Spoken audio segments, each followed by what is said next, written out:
Bismillahirrahmanirrahim. Assalamualaikum warahmatullahi wabarakatuh. Let me introduce myself. My name is Muhammad Panjen Rohman. Nama saya Siti Galus Amidina. Nama saya Dealia Rafaini Hermawan. Saya Khalida Dauliah Nur. Saya Cindy Amelia Putri. First of all, thank you to the lecturer and all my friends for your time. I am as the moderator. I will be guiding the presentation from my group with the title Mengatasi Ketidakmerataan Akses Pendidikan di Lingkungan Sekitar.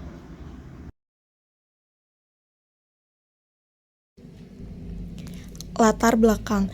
Pendidikan adalah hak dasar setiap individu. Namun di berbagai daerah, akses terhadap pendidikan yang berkualitas masih menjadi masalah, terutama di daerah terpencil. Anak-anak sering menghadapi keterbatasan akses ke fasilitas sekolah yang memadai, sumber daya pengajaran, dan tenaga pendidikan yang berkualitas.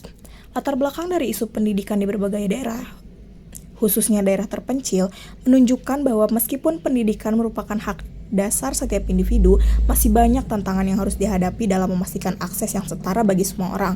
Di daerah terpencil, keterbatasan infrastruktur seperti fasilitas sekolah yang layak sering menjadi hambatan utama. Selain itu, sumber daya pengajar yang terbatas dan kurangnya tenaga pendidik yang berkualitas juga memperparah situasi. Kondisi ini membuat anak-anak di daerah tersebut kesulitan mendapatkan pendidikan yang berkualitas, yang seharusnya menjadi hak mereka sebagai warga negara. Maka dari itu, diperlukan perhatian dan solusi konkret untuk mengatasi ketimpangan akses pendidikan ini, agar semua anak, dimanapun mereka berada, dapat menikmati hak mereka atas pendidikan yang layak. Permasalahan utama. Poin pertama yaitu kesenjangan infrastruktur pendidikan. Banyak sekolah di daerah terpencil yang masih kekurangan fasilitas seperti ruang kelas yang layak, perpustakaan, laboratorium, serta alat-alat bantu belajar. Poin kedua yaitu kekurangan tenaga pengajar. Di beberapa daerah, kekurangan guru berkualitas menjadi kendala besar. Tidak sedikit guru yang harus mengajar di berbagai kelas dengan minimnya dukungan pelatihan dan teknologi. Poin selanjutnya yaitu kesenjangan akses teknologi. Peserta didik di daerah perkotaan memiliki akses lebih baik terhadap teknologi seperti internet dan perangkat komputer. Sementara itu, di banyak daerah terpencil akses ini sangat terbatas.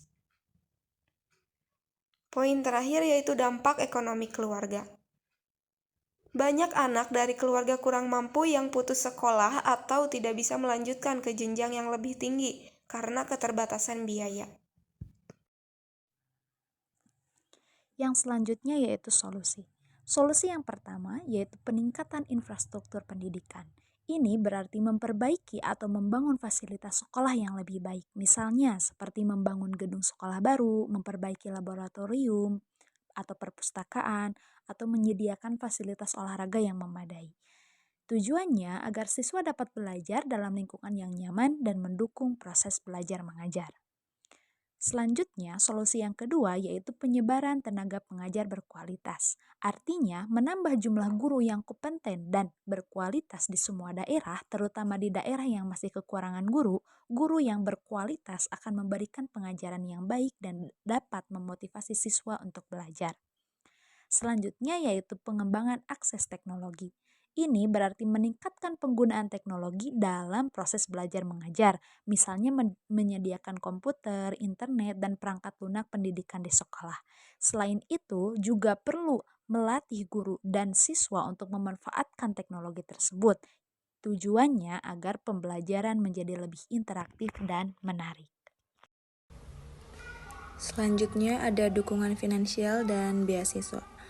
Untuk pemberian beasiswa, menyediakan beasiswa pendidikan bagi siswa dari keluarga kurang mampu untuk melanjutkan pendidikan ke jenjang yang lebih tinggi. Terus bisa juga dengan program bantuan pendidikan yang menyediakan bantuan finansial untuk biaya sekolah, buku, dan perlengkapan lainnya bagi siswa yang membutuhkan. Selanjutnya ada kolaborasi dengan sektor swasta dan lembaga non-pemerintah. Ini bisa dengan kemitraan publik swasta, yaitu mendorong kolaborasi antara pemerintah, sektor swasta, dan organisasi non-pemerintah untuk mendukung proyek pendidikan di daerah kurang berkembang. Terus bisa juga dengan program keterlibatan komunitas, yaitu mengaktifkan peran serta komunitas dalam pengelolaan dan pemeliharaan sekolah serta dukungan pendidikan melalui program sukarelawan dan donasi. Selanjutnya ada peningkatan kebijakan dan peraturan. Ini bisa dengan reformasi kebijakan pendidikan, yaitu menerapkan kebijakan yang fokus pada pemerataan akses pendidikan dan alokasi anggaran yang lebih adil untuk sekolah-sekolah di daerah terpencil. Terus bisa juga dengan monitoring dan evaluasi. Melakukan monitoring dan evaluasi secara berkala terhadap efektivitas kebijakan dan program pendidikan untuk memastikan pencapaian tujuan dan perbaikan berkelanjutan. Terus selanjutnya ada promosi kesadaran dan advokasi. Ini tuh misalnya kayak kampanye kesadaran atau menyelenggarakan kampanye untuk meningkatkan kesadaran tentang pentingnya pendidikan dan mendorong dukungan masyarakat terhadap program pendidikan di daerah terpencil. Atau bisa juga dengan advokasi kebijakan, yaitu melakukan advokasi untuk kebijakan pendidikan yang lebih inklusif dan adil di tingkat lokal, regional, dan nasional. Baik, mungkin untuk beberapa materi yang sudah teman-teman saya sampaikan, mungkin ada beberapa poin yang bisa saya perjelas kembali, yaitu ketidakmerataan akses pendidikan merupakan masalah serius yang harus diatasi negara, karena negara Indonesia bercita-cita untuk menjadi Indonesia emas di kemudian hari. Ada baiknya negara juga ikut membangun pendidikan yang lebih merata dan juga dengan fasilitas-fasilitas yang lebih madep. Poin yang lainnya adalah seperti investasi dalam infrastruktur pendidikan dan penyebaran tenaga pengajar dan juga akses teknologi. Di setiap sekolah-sekolah yang sudah mungkin ada tenaga pengajarnya yang profesional, didukung juga dengan fasilitas-fasilitas yang memadai, karena untuk mencapai pendidikan yang sesuai kita juga harus membayar untuk biaya seperti infrastruktur lainnya, dan juga dukungan finansial bagi yang membutuhkan akan membantu menciptakan masyarakat yang lebih adil dan merata.